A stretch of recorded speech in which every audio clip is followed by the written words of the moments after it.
All right, guys, without wasting too much time, as I'm really trying to keep this to 5 minutes or less, I'm just going to say right off the bat, these out of box sound like an S ranked. And I don't mean like, oh, like I did I did this in my Aria video.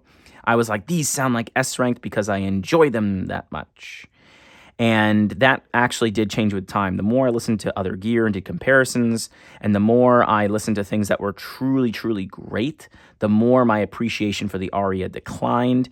It's still appreciated, especially for $80. It's a great pick. But is it really an S ranked? No. It kind of, compared to what's out there, and compared to what enjoyment you can get from those other things that are out there, the Aria became, for me, a B plus. Right now, I think it actually stands at a B++, just because, well, whatever. I don't want to get sidetracked anymore. These things that I'm holding now, the 7 Hertz Timeless, sound to me like a true S-ranked piece of gear in terms of enjoyment. In terms of technicals, now here's the thing about S-ranks for me.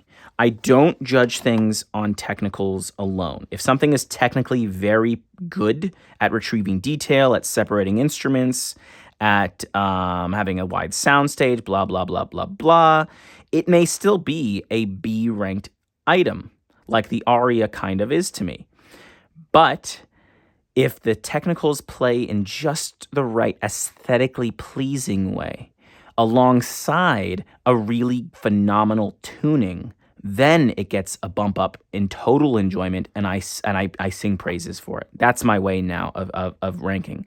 And these things have the tuning of a warm set with a full, rich sound in the low end, just like the $50 Melees from Tripoin that I just reviewed. But these, for $200, take it all up several notches. These things have a hefty low end that feels so satisfying, that feels like you're not losing anything there, and yet it doesn't lose an ounce of resolution on the upper end from those vocals that stand out in a lot of tracks. Female vocals, male vocals, both of them alike, I just feel so engaged with on these, even though there's a lot of low end, which is such a hard thing to get, actually. Surprisingly difficult. I've tried other gear like the Zen's Up, where the Zen's Up is extremely detail retrieving as well, but the overall tonal presence of the male vocals can sometimes sound softer in volume compared to the heft of the low end that it provides. Even though it's greatly resolving, the tonal balance is not everyone's cup of tea, including mine.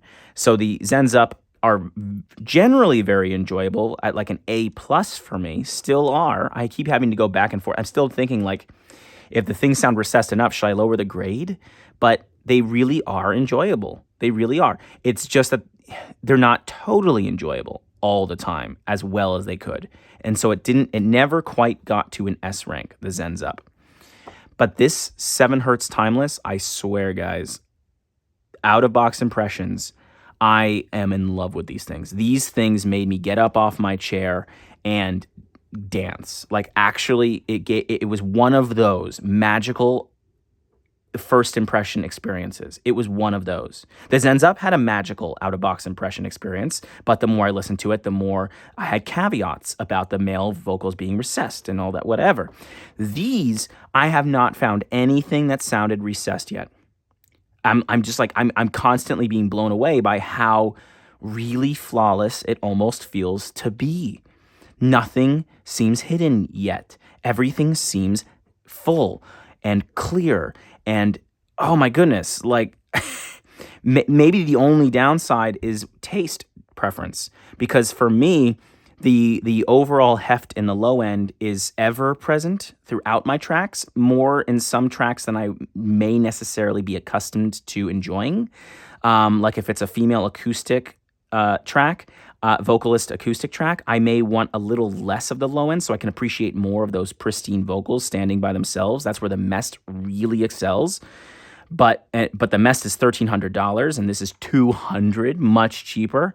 Guys, I don't want to oversell it. I don't want you to pull the trigger on buying these just yet. If you're thinking my opinion is a good one and you want to go buy it, you can do so, but I would really recommend waiting until I share the video, the recording of these that I made. That will be up in a few days or a week. So that's all I have to say for now. And also the case is really good, except there's maybe some lining issues and there's a magnetic seal, and it's all very good. It's a very unique case. I want to say more, but I want to hold off to the full review where I can give specific details in between tracks and all that. Please like and subscribe, and I'll see you later.